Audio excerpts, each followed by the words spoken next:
like to call this meeting to order. We can stand up for the pledge of allegiance. I pledge allegiance To the flag of the United States of America and to the republic for which it stands, one nation, under God, indivisible, with liberty and justice for all. You can have a moment of silence for our fallen military.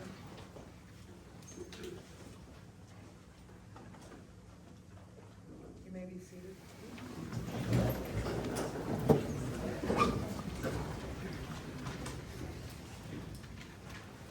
Kristen, can we do roll call? Dick, Here. Miller, Here. Here. Simon. Yes. Link, Here. Armstrong, Here. Howard. Here. And introductions. Scott Sutter, Chief of Police. John Gray, CPW Director. Kristen Kenick, City Clerk. Jen Beach, Deputy Treasurer. Ellen Glass, City Manager. Jerry Lake, council member. Pam Powell, City Council. Mike Gilmer, City Attorney. Liz Armstrong, Mayor. Brad Dick, Mayor Pro Tem. Tom Hicks, City Council. Brenda Spiden, City Councilor. Denise Miller, City Council. We have no special presentations, no public hearings. We had 3 items of correspondence.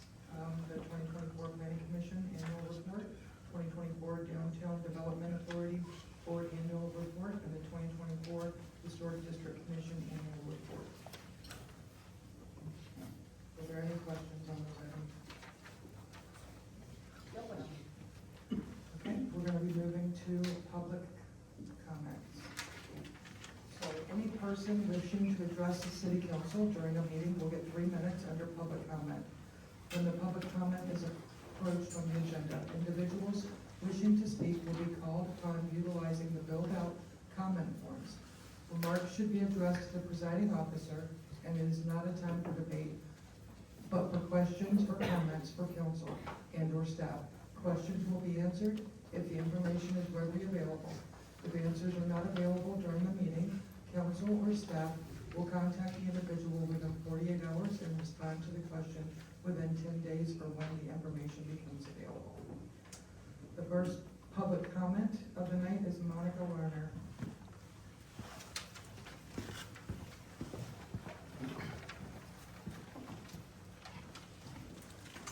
Monica Larner, I live at 152 West Ralston Road, Linden.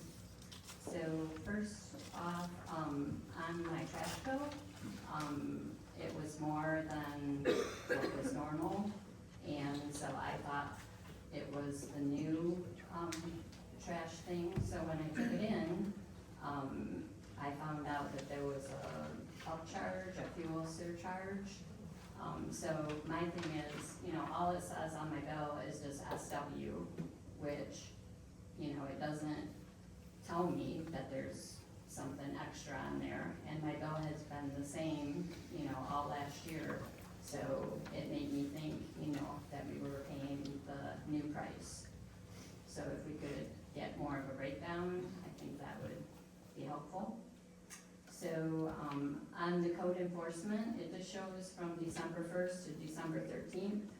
So what happened to code enforcement between the 14th and the 31st? So I would like to know why when roll call was done on January 13th meeting, Brad Dick was named as Mayor Pro Tem, but the city website continues to show someone else as Mayor Pro Tem. Also, the Tri-County Times quoted someone else as Mayor Pro Tem. So, why is there misinformation out there?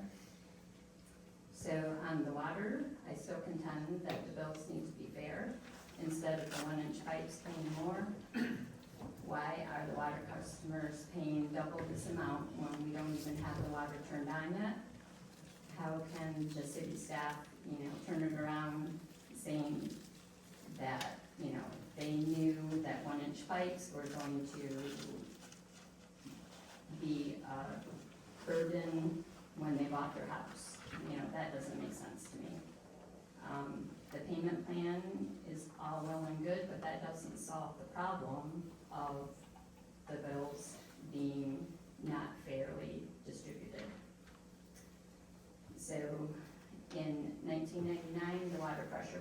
was addressed, yet nothing was done for 25 years.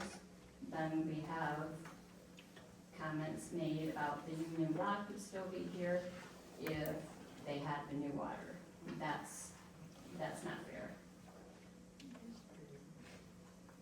So there was a lot of dates thrown out about, this, that, and the other thing, but it still remains that October 2022 was when this all took effect, or when it was voted on. And so, putting the burden on new people, just isn't a fair thing. So we kept hearing that the city had no say in the Dollar Tree coming into town. However, the Planning Commission report shows that the final site plans were approved for 495 West Broad Street as a new retail store. So, why tell us that there was no choice, and then we find out later that there was a choice. Thank you. Thank you. Justin Collins.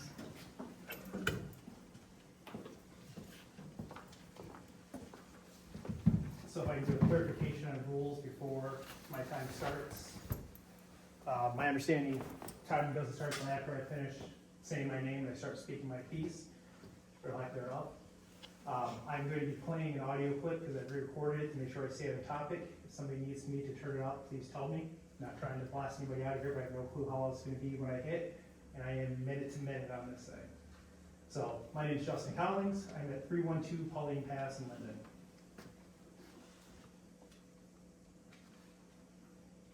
And of course, now it's not hooked up.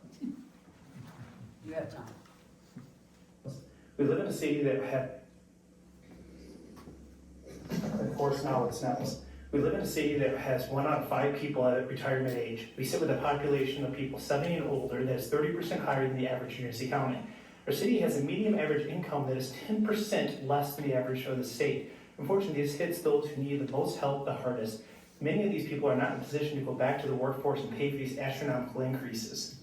I fail to see how extending the time people have to pay the bills helps more than once. $300 is $300. If people don't have it due to an increase, the extended payment terms don't help. So congratulations, this solves nothing, and if you think it does, you should not be representing the city.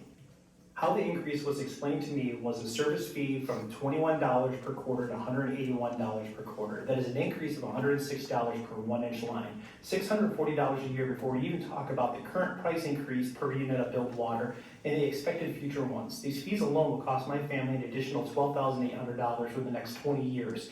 Add to that my winter taxes that have more than doubled in the last 4 years. The city has known about this issue with water pressure since at least 1999. Had the city been slightly proactive, they could have made a small, reasonable increase to build the savings to cover the costs of maintenance.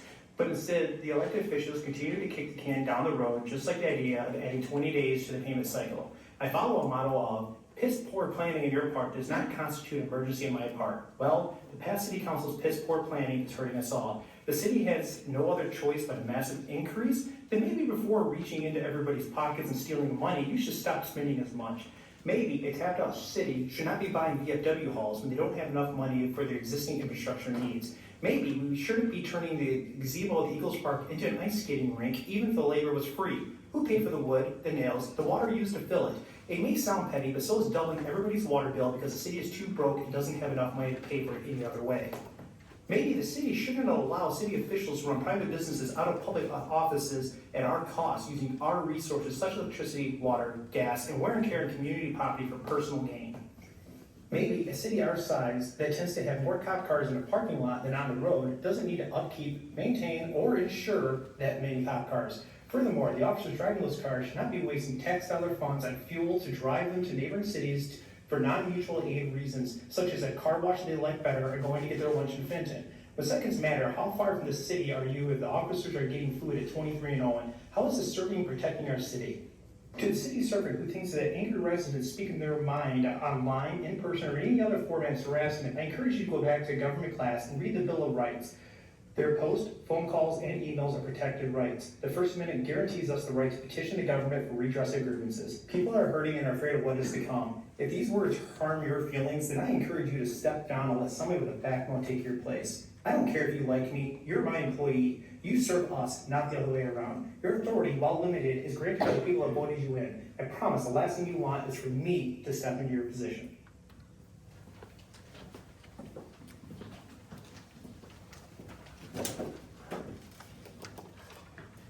Jim Hurst.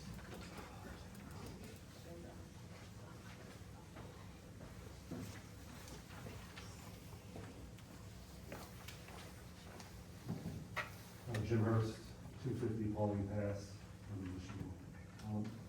I just have one simple question related to the fee schedule. I guess I'm trying to understand the logic in the fee schedule being based on pipe size and not water usage. One example, if I were to be a snowbird and move to Florida 5 months out of the year, I'm still going to be paying a fee at a higher pipe size, right? Even though I'm not using any water. So I think the first two folks had very good points as well, and that was all. I just want to look for clarity on how the fee schedule was, I guess, put together.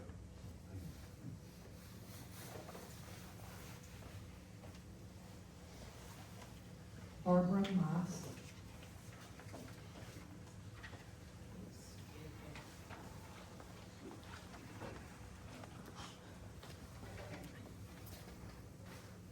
My name is Barbara Moss. I'm with the Linden Historical Society.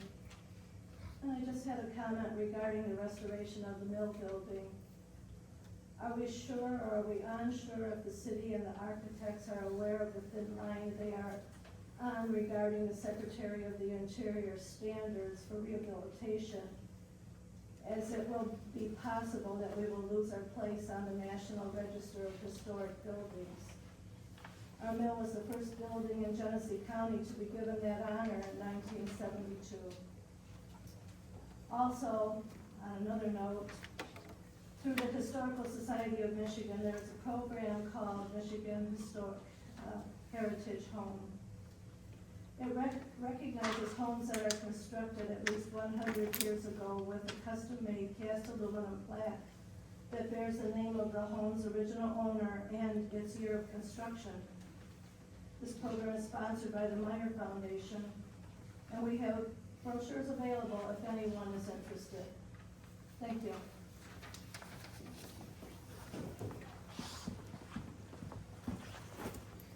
Peter Moss.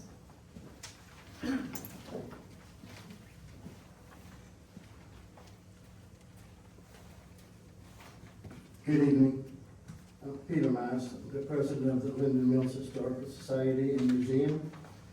5 years ago, during COVID, when it was announced that her school was going to go into lockdown, my 9-year-old granddaughter came home crying and very upset. She told her mom, now everyone is going to be stupid.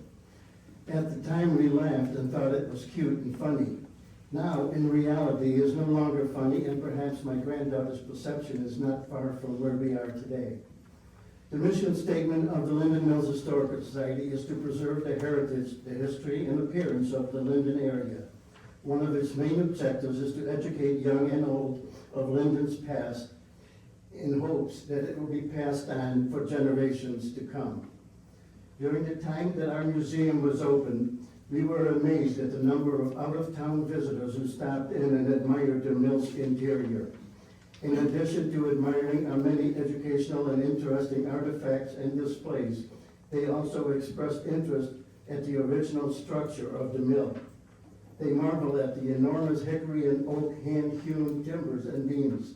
Also still visible are the remnants of the knob and tube wiring which supplied the electricity to the mill in the early days. There was no evidence of any screws or nails used. All this will be covered and hidden if the plans are to white box the entire interior. The Historical Society purchased and installed much of the wooden walls and floors. The stairs go into both levels, closet space on each level, and a glass enclosed dust-free military cabinet. Later, the Linden Mills Historical Society paid a large portion for 3 chair lifts to reach those top floors, and also purchased shutters for the 17 windows. Doing all the maintenance to the top 2 floors, we believe we have been worthy tenants and did more than was expected to maintain our museum to make it a popular place within the community. The Linden Museum is one of the largest small museums in the entire state. We receive between 1,500 and 2,000 visitors each year. And we're only open between Labor Day and Memorial Day and Labor Day, and also for holiday happening. We were told to leave the building to allow room for the restoration. We packed up our many priceless artifacts, moved and stored them. The city officials until this day have not given us word that we will be returning to the mill. I still refer to the survey from 3 years ago where nearly 90% of the Linden residents wanted the library and museum in the mill building. A few months ago, we received a note with a check from Representative Mike Mueller indicating that he too was under the impression that our museum would come back after the restoration was done. The importance of a museum should be a top priority, especially for the younger generations. We ask again, please consider us back into the home that we've had for 50 years. Or my granddaughter's words that everyone is going to be stupid. Thank you.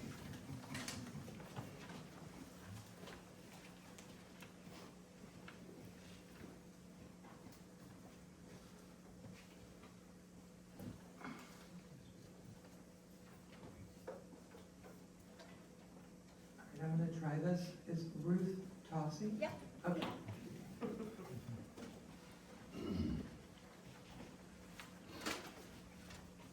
Hi, my name is Ruth Tossie, and I live at 214 Chestnut Way in Linden. I am like probably a lot of these people that are here tonight. I'm a new resident, and my husband and I decided to retire here in the city of Linden, and we moved in probably about 12 weeks ago. Much to my surprise, I received an exorbitant water bill that I couldn't believe. The water bill is like adding a car payment on our monthly income. I've never seen anything like it in my life. So I just had a few questions to try to figure this all out, and what's going on, and how come we weren't notified before we bought the home that we would have an exorbitant water bill to move into your community. There should be some kind of mandate that you give to your realtors who sell these homes here, so they know. So we can either deter or decide that we want to pay this big amount of money that was decided on, I don't know how many years ago. My questions are, how many residents are in this water debacle? Is it just the interior, just the city people? You have a city of about 5,000 approximately. It might be higher, it might be lower, but that's what my research has found. So I'm guessing maybe half of those people, and half of those people are gonna pay $3.5 million on the backs of us. I don't understand how any of you could be comfortable with that. Not one person sitting here. So when I bought my house for $340,000, you're telling me I need to add on another $150,000 to $175,000 for I don't even know how long. I mean, there's a lot of non-information out there. 20% of your community is 65 or older, and we're retired. And I was fiscally responsible to know what I have and to spend my money properly. And because this city has not been fiscally responsible, should not be on the backs of these residents.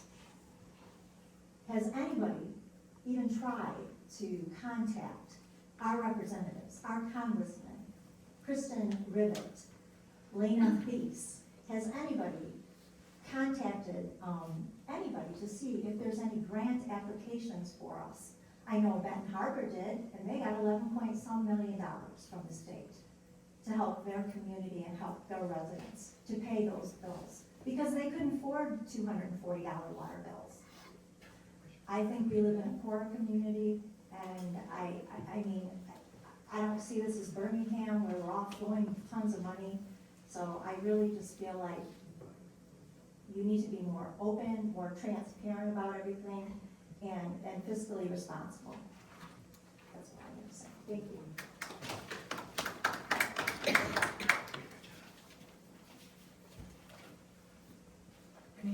public comment? Okay, hearing and seeing none. You got I do have one one back. comment. Oh, you've already spoken, I meant new, Oh, I can't speak again. not in this section, sorry. Can I speak? Can you fill out a comment, I will, super fast for me, thank you.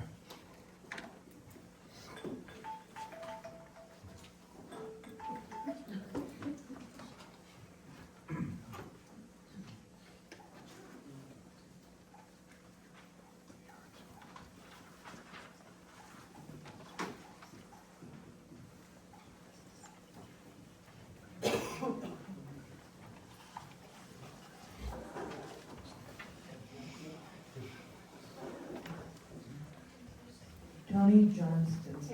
Terry Johnston, sorry. Johnston, 306 North Bridge, and I've lived here for 2 years. I moved here, I saw the mill and saw my house, I didn't know it was home.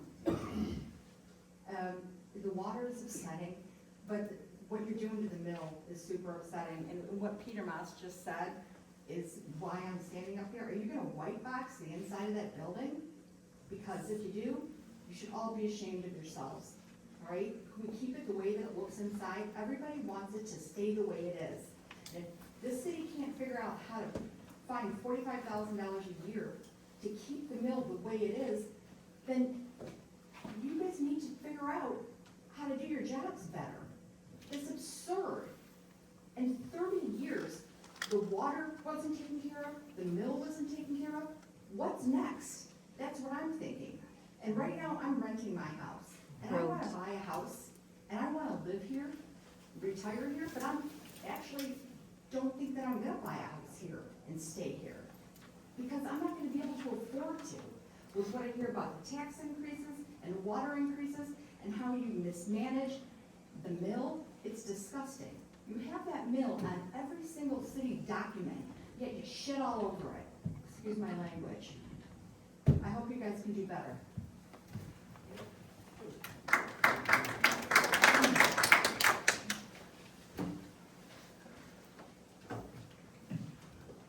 We're moving on to the consent agenda. Do I have a motion to approve the consent agenda? One of the minutes needs to be amended. The city council meeting minutes from January 13th. There's a place where it's called, the counselor comment section, Kristen, and the language is a bit garbled there.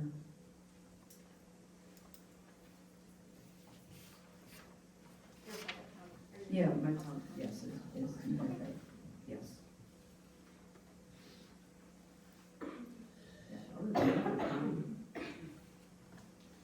So are you making a motion to approve consent agenda as amended, or to reflect your changes? To reflect the change in the comments, just to make them, because it got garbled, there's a typo. But that's what you're asking? Yes, yes, yes. Do you have a second? A second. All in favor? Say aye. Aye. All opposed? Moving on to the new business, 2025 Mill Pond Treatment Contract with Aquatic Nuisance Plant Control Incorporated. Madam Mayor and Councilors, Nick is here from Aquatic Nuisance, and I'll put you on the spot here in a second, I'm sure, but All right. I'll just give him a little background as to how we got here, since we have four new. So in your packet, if you reference the memo that the staff prepared, you'll see that the seasonal contract is up for renewal. Aquatic Nuisance is actually proposing a no increase for that renewal. We bid this 3 years ago. This is a relatively newer service that we started doing on the mill pond. Last year, we actually expanded beyond. There was a small area that we were not treating that was caught, and we did add that last year. Nick comes to us with a vast, knowledge. He does Byron Lake as well, weed assessment, and other area lakes and things like that, and I can let him speak to that itself. We started doing this 3 years ago as we promote the mill pond as an attraction and encourage, use and things like that. We've seen the need for it, and it's had a very positive response. And due to the fact that there was no increase in this current one that Nick is proposing, we are recommending that council approve for this year for the upcoming treating season. So Nick, if you want to take the podium. Nick Brookshire, Aquatic Nuisance, as Ellen said, I've been doing this now for almost 15 years, and grew up around it. My family owned it for 30 plus years, so I've been around it my whole life, and we've been doing applications for, this will be the 4th year now, on the mill pond, and we were finally starting, you guys were overrun with invasive weeds, and it was just kind of a swamp. We're starting to finally get, those invasives under control. They're still gonna be there every year, but you're starting to get those native plants, that we're starting to see late in the season, which is a good sign that the water body is healthy. And as Ellen said, no changes for this year. I think we stick with the same program, same cost. If we have to kind of manage those native plants, we'll do that, but right now they're not causing a problem. They can, they can kind of get out of hand, like every other plant, but yeah, it's kind of just keep doing what we're doing. If there's any questions or anything, suggestions that you guys have? Does anyone in the audience have any questions about the aquatic nuisance? Okay. And Jerry? Yeah, a question, just as far as the effect on fish and wildlife in the water, how does that impact it? All the products we use, the registered, the EPA, the state of Michigan is really strict on what we can use. They've done study after study after study, on the products we use, so it's, they've had, no effects on fish. The only product is copper sulfate, that we have restrictions on, which we don't use on the mill pond, with spawning fish. They implemented that about 5 years ago. So, but like I said, we don't use that. That's mainly for algae treatments anyway, so, which you guys don't have an issue because of, because of the flow going through there, so. Question? Are you monitoring for new invasive species? Yeah, the bad thing is with, you have pretty much the big three, starry stonewort, curly pondweed, and Eurasian milfoil. And those are all in there, so we keep an eye out, there's another plant called hydrilla coming up from the south that they're seeing in Indiana and in southern Michigan too, which, if it goes like milfoil and everything else, probably gonna take about 10, 15 years to get here, but it probably will, especially with the way the winters are. Last year we had 70 degrees in February, so warmer water, everything just takes off, and you don't get that ice cover, so it doesn't control it through the winter. You're not seeing frog bit or anything? Not at the moment. There is, purple loosestrife a little bit around the shoreline, but as far as, I had not personally seen frog bit, so. And do you have some good information on prevention of the nuisance plants getting into the water? Yes, we can actually supply, if you, like signs to put at the boat launch and stuff like that, That's why I was wondering, because I know through the state of Michigan they have some. Yes. And I've seen them at the state recreation area, but yeah, it'd be nice. Yeah, we can get them through Eagle, and they'll, send them to us, and we can get them to you guys to post on each side of the boat launch there, just to kind of notify, and explain, wash off your boat and everything to prevent, especially zebra mussels and stuff like that. That's another big thing that I haven't seen. I think they're in Panema, but so There really isn't many inland lakes that don't have them anymore. Exactly. Yeah, and it's everybody wants crystal clear water, but with that, that's what they kind of they help you with crystal clear water, but then you have the problem of what they do, so had a guy almost cut his toe off, you know, jumping in the water, so that's the problem, but, yeah, we can get those to you, and, or you can put them up for you if you have the spot that you want them, that's not a problem, so. Thank you. You're welcome. Brad? No comment. Tom? Yeah, I've got a two-part question for you, please. This is my first experience with you, is your application a liquid or a granule? Liquid. It's a liquid? Yes. Okay, now what's the retention of that liquid staying there, not going over the dams? Well, we usually use, I mean, it's a couple hours, you know, the half-life, it's pretty short, but the one product, flume oxidant, it's in and out of the water column. That's why the DEQ allows, or Eagle, I should say, allows you to treat up to a dam or flowing water, to where all the other products have setback, you know, depending on flow. So that's, and like I said, they kind of look at, you know, downstream, you guys there's a endangered mussel, and that's why they kind of limited copper products.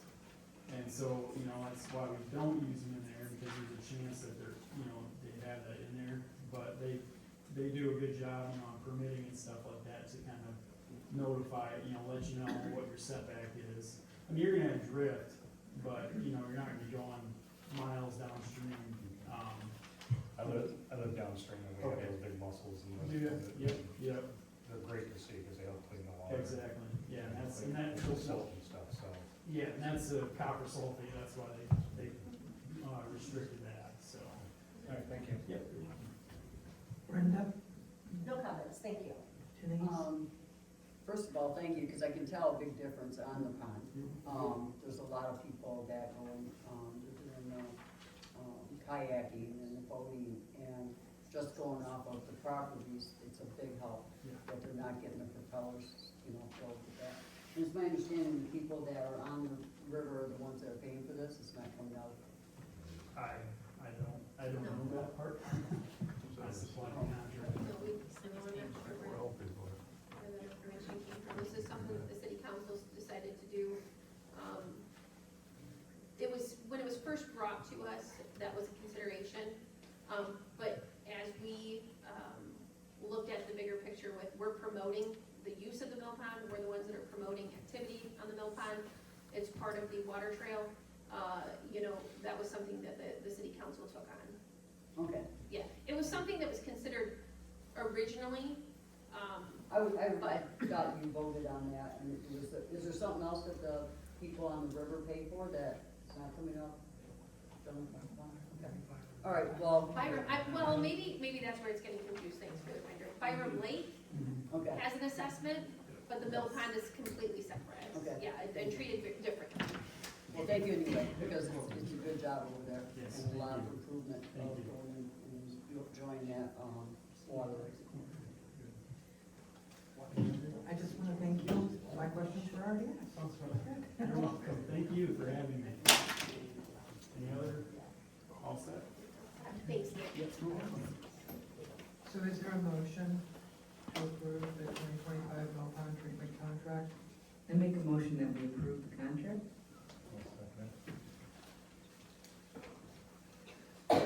Armstrong, Yes. Link, Yes. Simons, Yes. Howard, Yes. Dick, Yes. Miller, Yes. Hicks. Yes. Moving on to resolution number 02-25, resolution providing for a late penalty waiver pertaining to the city of Linden water, sewer, and solid waste utility bill for billing cycle dates September 1st, 2024 through November 30th, 2024. Do residents have any questions on this? Moving on to Denise, any questions? No. Brenda? No, I understood we discussed this the last meeting, so. No questions. Tom? Brad? No questions. Jerry? Nope. Pam? No questions, it's a good idea. All right, do I have a motion to approve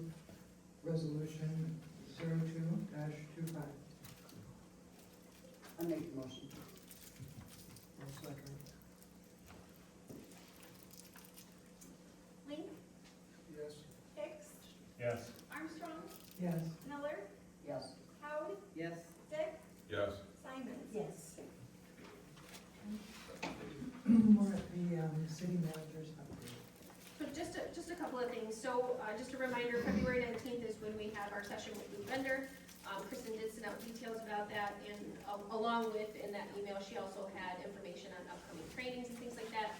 I know we have CapCon coming up in March, so if you guys would like to sign up for any of the trainings, let us know, and we'll get you signed up. Last week, our forecast breakfast was well attended. The mayor was able to speak on the year ahead and things like that. It was very well attended. We're working with PFM, as you guys know, to do a review of the water rates.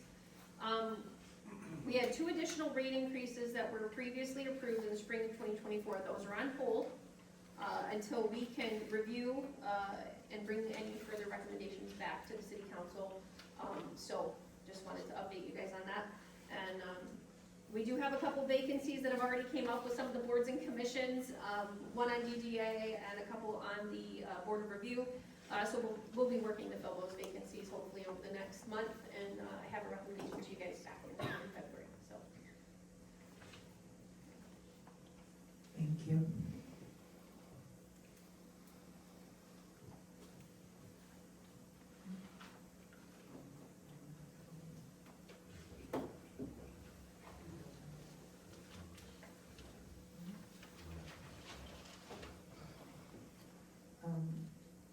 Any on department reports? All right, council comments We have our city attorney. Oh, She asked that I didn't have. Oh, I'm sorry, anything Mike, I didn't hear that. anything Okay. contribute. Okay. all right. We'll start with Jerry. No, council comments. The only thing I have, Justin, would you be able to send that audio to me? Actually, he's got a written copy of it, Or does she, okay? Yep. All right, and thank it's got what I did, had to cut out. you. Okay, So you had a physical copy of the recording She has then? one, yep. it's in Okay, her hand. okay, thank you. thanks. That's all I have. Pam? I have a couple of things. The Parks and Rec is going to provide an annual report, Christian. We aren't required to by ordinance, I don't believe, but we decided we would do that, but it's got to go before our next meeting to get approved, and then I'll be getting that to you.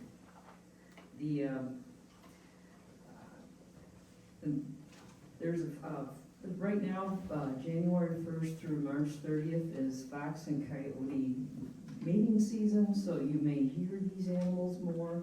Your best advice is don't leave the dog tethered outside or outside without you watching it, because if it's a small dog, it might become lunch, and if it's a big dog, it might just get dated.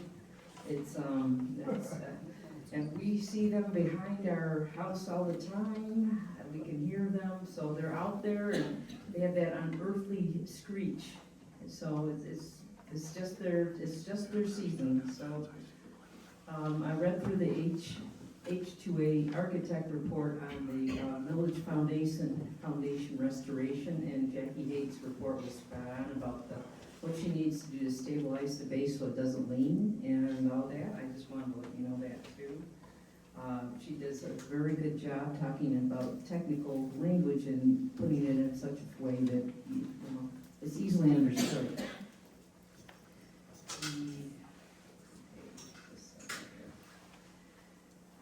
And too many reports. And then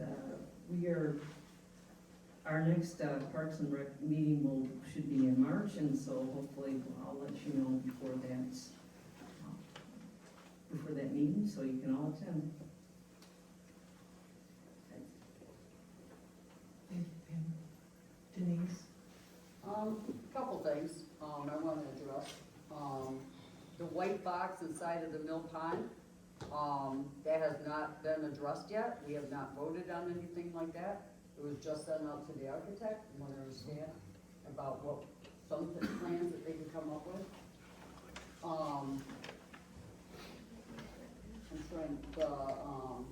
ice rink at, Mill Pond, or down at the Wood Park, that's what I call it. I know some kids have used it. I've expressed that I think it would be good for kids, but I understand the cost. So I wanted to address that.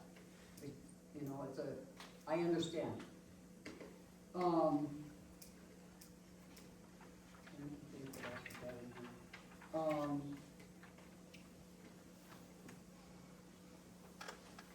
When I addressed the Union Block about the water, it wasn't being, you know, like, making that comparison. What I can say is that, you know, the Union Block did burn down. And did we have to use water from the river? We did. And it was horrific. That's how I felt. Do I think that, you know, us changing over to another city water thing is the reason why we need to have new water? No. And there's 4 of us, you know, we're just got on the city council. And we're trying to do as best we can for the residents. And all of us, I pay a water bill. I live in the city too. And I'm here for the residents. And I'll always be here for the residents, just like all of us are. I guess that's all I have to say, but it's, you know, when we're talking about white boxes inside the mill pond, or inside the mill building, I'm not for it either. But we have to come up with ideas of what we're gonna do. And I'm always open for ideas. So thank you. Brenda? Nothing. Okay. Tom? I have no comments tonight.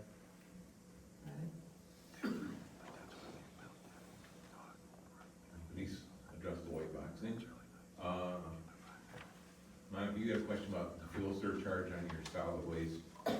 With the new vendor, there will be no fuel charges going forward. That was something that was in the contract for our old company. So, I don't know how much farther we'd be able to break down a solid waste bill. Because there won't be anything like that going forward, but any other way to break down the solid waste portion of the bill, Jen? I mean, it's just gonna be, it's just trash pickup. It's something we won't see, there won't be a fuel surcharge going forward. It was part of Republic's old contract, where they could slip one in on us. Yeah, it just seemed funny that their last one, that all of a sudden they Understood. If you wanna send me your list of comments, Ken, try to get you answers. Thank you.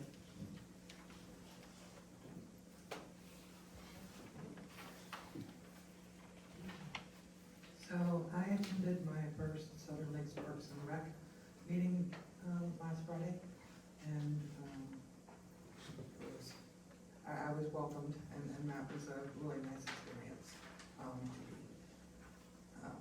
greeted in that manner. As far as the water, this is what what I can say. First off, my phone number is on my Facebook page. Anyone can call me. My email is also equally out there, and they can email me as well. We hear you. I hear you. I don't actually want to speak for them. I hear you. And there is a lot of communication going on constantly with the city in regards to the water bills. So you are being heard. I understand your frustration, and we need a little bit of time to see if there is anything. I do not even want to say that there is, but if there is anything that now moving forward, we can do that might lessen a little bit of the burden. And with that being said, that's where I'm going to draw the line tonight, and we're going to move on to the financial reports. Does anyone want to make a motion to approve the financial reports? I'll make a motion that we pay our bills. I'll second that. Miller, Yes. Simon, Yes. Howard, Yes. Dick, Yes. Link, Yes. Hicks, Yes. Armstrong. Yes. We will now be moving into a closed session. So, Madam Mayor, I wrote a letter, January 24th, Friday. I wrote it under the attorney-client privilege. The Open Meetings Act enables you to meet in closed session to discuss the contents of an attorney-client privileged communication. I would recommend that you do so. And I'll simply indicate that because we'll be recessing and members of the audience will be stepping out, students who need signatures can. And Mike, we're actually gonna step out into the old annex and allow the public to stay here if they'd like, so. Okay. Okay, so any students that would like to get their papers signed? Wait a minute, hold on, just a second. We need a motion to go into closed session to discuss the contents of that. I'll make a motion that we go into the closed session. Support. Simon? Yes. Dick? Yes. Miller? Yes. Lee? Yes. Armstrong? Yes. Howard? Yes. Hicks? Yes. Now the students can come up, sorry. What do you want to do? See if they're behind yourself.